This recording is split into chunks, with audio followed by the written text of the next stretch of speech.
Mas, sebelum kita belajar, mari kita bersama baca doa menurut agama dan kepercayaan masing-masing. Doa selesai. Ucapkan salam.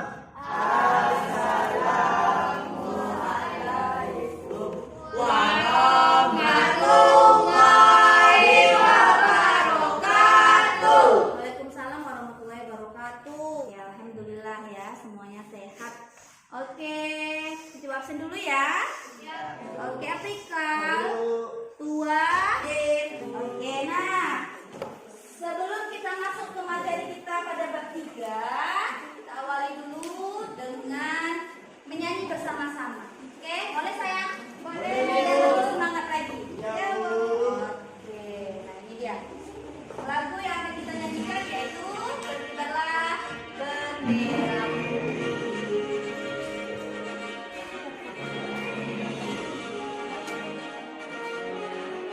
Coba lihat kata-kata mutiaranya di atas. Ya, apapun keluhanmu, sebesar apapun masalahmu, jangan biarkan mereka menghujat. Berkibarlah benderaku, lambang suci darah bersinar. Oke, kasih aplaus. Ya, kita lanjut ya sayang ya. Nah, pada hari ini kita masuk ke materi bab 3 sayang, yaitu tentang kedaulatan negara Kesatuan Republik Indonesia. Nah, sebelum ibu masuk ke materi bab 3, minggu lalu kita udah membahas tentang pembukaan undang-undang dasar. Nah, ibu mau sedikit lagi. Mau lihat coba anak-anak ibu masih ingat nggak? Pembukaan undang-undang terdiri dari berapa alinea sayang? 4. Nah, alinea yang kira-kira yang paling diingat alinea keberapa? Kedua. Kenapa kedua? Oke, tentang terdapat cita-cita. Pintar semuanya. Nah, kita lanjut lagi ya sayang. Oke, kita lanjut hari ini. Nah, tujuan pembelajarannya yang pertama, nah, menyebutkan macam-macam teori kedaulatan yang akan ibu jelaskan. Kemudian tentang menghubungkan teori kedaulatan dengan tokoh pelopor dan negara penganutnya. Kemudian menganalisis teori kedaulatan yang akan kita diskusikan pada hari ini. Oke, nah adapun pengertian kedaulatan. Oke, Hidayat, saya coba dibaca. Kekuasaan yang tertinggi untuk menentukan hukum dalam suatu negara. Kedaulatan rakyat berarti juga pemerintah mendapatkan mandatnya dari rakyat, oleh rakyat, dan untuk rakyat. Oke, pernah dengar nggak? Dari rakyat, oleh rakyat, dan untuk rakyat itu apa artinya? Demokrasi. Nah, arti demokrasi itu dari rakyat, oleh rakyat, dan untuk rakyat. Nah, nih sifat kedaulatan menurut John Bodin. Yang pertama, asli. Ada yang tahu apa itu asli? Oke, cepat deh. Apa itu asli sayang? Asli artinya kekuasaan tidak berasal dari kekuasaan lain yang lebih tinggi. Nah, yang kedua, fitri kedaulatan rakyat. Oke, coba Ragil, silakan dibaca sayang. Rakyat merupakan kesatuan yang dibentuk oleh suatu perjanjian masyarakat, kemudian sebagai pemegang kekuasaan tertinggi, rakyat memberikan sebagian kekuasaannya kepada penguasa yang dipilih oleh rakyat, dan penguasa tersebut harus melindungi hak-hak rakyat. Nah, ini teori kedaulatan rakyat yang dimana di sini yang tertinggi adalah siapa? Rakyat. Nah, jadi rakyat itu pemegang kekuasaan tertinggi. Makanya tadi dikatakan dari, oleh, untuk rakyat. Oke sayang. Kemudian yang di sini. Nah, ada yang berpendapat Mostefi. Nah, dibagi dalam 3 kekuasaan terpisah. Ada legislatif, eksekutif, yudikatif. Ibu, legislatif itu apa? Apa legislatif? Kekuasaan untuk membuat peraturan perundang-undangan dalam suatu negara. Oke, jadi kekuasaan untuk membuat dan membentuk undang-undang. Siapa?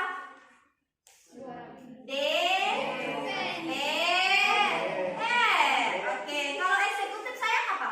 Yaitu kekuasaan untuk melaksanakan peraturan perundang-undangan yang berlaku. Kasih aplaus dulu untuk Hidayat.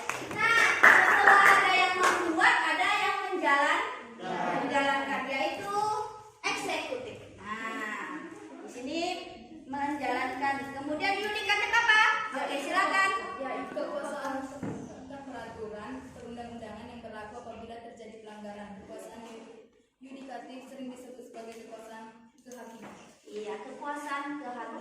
MK, Mahkamah Konstitusi, dan Komisi Yudisial. Jadi setelah ada yang membuat, ada yang menjalankan, nah mereka ini mengawasi pelaksanaan tersebut. Sampai di sini paham sayang? Paham. Oke, ini ada tugas diskusi kelompok. Nah ini dia, ada 3. Silakan berdiskusi kelompok. Ibu kasih waktu sekitar 5 menit saja untuk berdiskusi. Yang pertama, dengan wilayah negara Indonesia yang luas dari Sabang sampai Merauke, nah kira-kira kedaulatan apa yang paling cocok sebagai landasan hukum ditetapkan di negara Indonesia? Ada berbagai teori tadi kan? Ada Tuhan, ada raja, ada rakyat, ada negara, ada hukum, mana yang paling cocok? Nah coba didiskusikan sama teman-temannya. Kemudian apakah sistem demokrasi yang ditetapkan sudah baik di Indonesia dan apa upaya pemerintah? Oke sayang? Silakan dikerjakan sekarang. Oke, Ibu kasih waktu ya. Oke, Ibu kasih waktu berdiskusi. Nah, RKPD-nya dikerjakan. Oke. Oke sayang. Nah, di sini. Oke, ada ya. Baik, kita mulai presentasi. Siap. Oke, untuk persingkat waktu langsung saja presentasi dari kelompok kita 3. Oke, silakan. Mana moderatornya? Silakan sayang. Assalamualaikum warahmatullahi wabarakatuh. Waalaikumsalam warahmatullahi wabarakatuh. Selamat siang teman-teman. Siap. Kami dari kelompok 3 akan mempresentasikan hasil diskusi kelompok kami. Sebelum itu, saya akan memperkenalkan anggota kelompok kami. Saya Tu Andriansyah sebagai moderator. Di sebelah kiri saya Afrika dan di sebelah kanan saya Anissa. Anissa yang akan mempresentasikan hasil diskusi kelompok kami.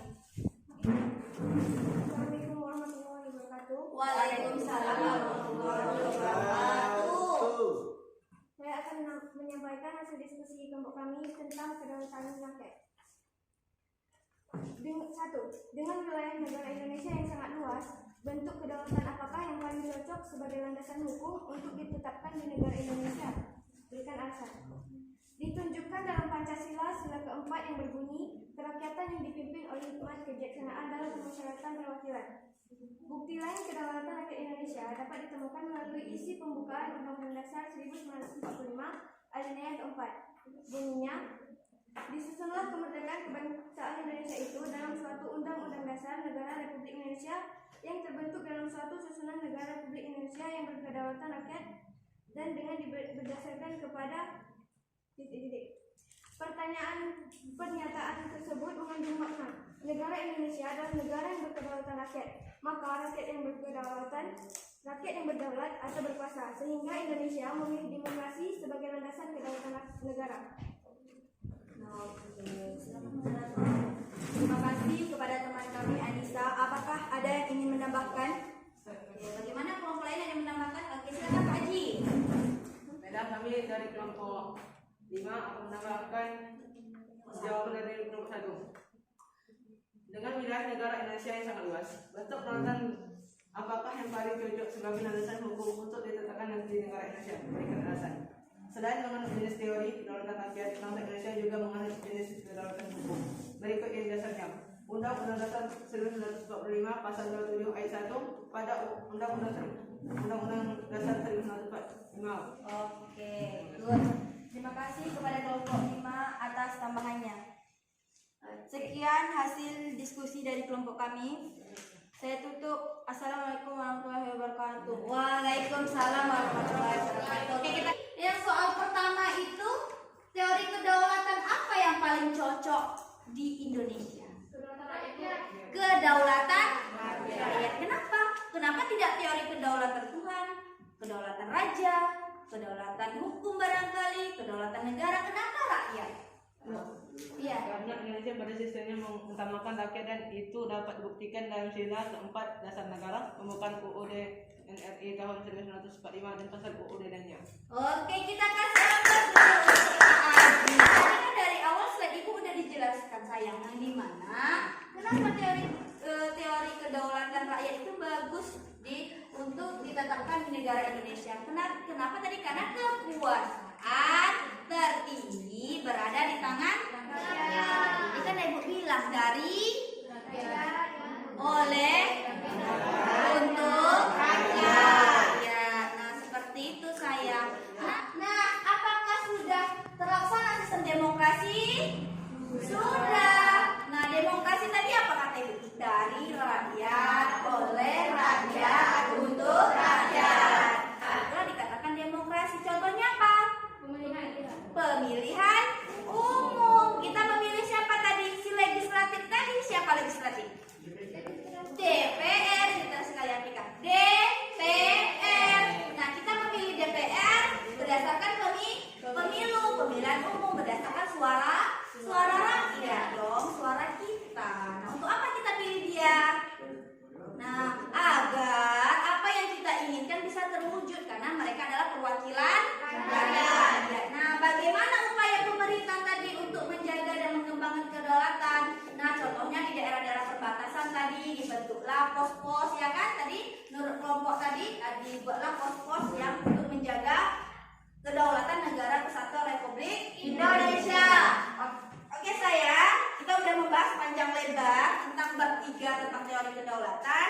Nah, di sini Ibu akan memberikan post test nih. Anak-anak Ibu harus menjawabnya. Ada soal 5. Oke. Ini Ibu akan mengetes ya apakah benar jawabannya, dapat 100 atau tidak ini. Ada 5 soal. Oke sayangnya. Kalau tuntas semuanya berarti materi ini tuntas. KPD-nya tadi Ibu kumpulkan juga ya. Oke dah sayang ya. Nah ini post testnya nanti Ibu cek.